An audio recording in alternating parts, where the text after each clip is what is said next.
I have another question for you before we conclude, which is, where does this debate go from here? It's become bigger now than at any time in Indian politics because there's a pushback against the Revdi culture from none less than the Prime Minister, which has never happened. This whole idea that the poor must be given, because the Prime Ministers and the BJP is trying to make the point that if there is something which leads to empowerment, you build something, it has a multiplier.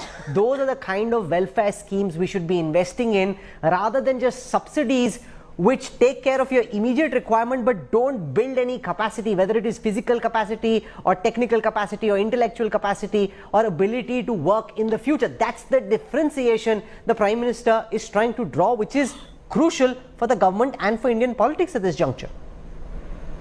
Well, first of all, I apologize. I only gave a time from 7 to 7:30. I have another thing to go to, so I'm going to drop off. I didn't expect to go on a debate. I was supposed to be interviewed by Akshay Nath. Then the game was switched on me. I agreed to come on. I'm just going to make the point. Yes. Either you must have a constitutional basis to say what you're saying, in which case we all listen. Or you must have some special expertise. You must be a double PhD in economics. You must have some Nobel Prize. You must have something that tells us that you know better than us. Or you must have a performance track record that shows that you have grown the economy wonderfully, that you have brought down the debt, that you have increased the per capita income, that you have created jobs. Then we say, oh, we listen. When neither of these is true, why should we listen to somebody's view? What makes that the gold standard? What makes that the word of God? I'm a believer. I believe in God. I don't believe that any man is God. Why should I take somebody's perspective? The election gave me the right to do what I'm supposed to do. My chief minister gave me a job to do. I'm doing it well. I'm outperforming the union government by a lot. I guarantee I'll continue to do that for the next 3 years. We are huge net contributors to the union exchequer.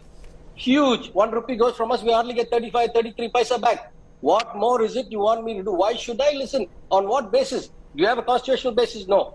Are you a financial expert? No. Do you have a Nobel Prize? No. Have you performed better than us? No. On what basis should I change my policy for you? Is this some like extra constitutional diktat that's coming from heaven? What are you talking about? Okay, you put up a very spirited defense.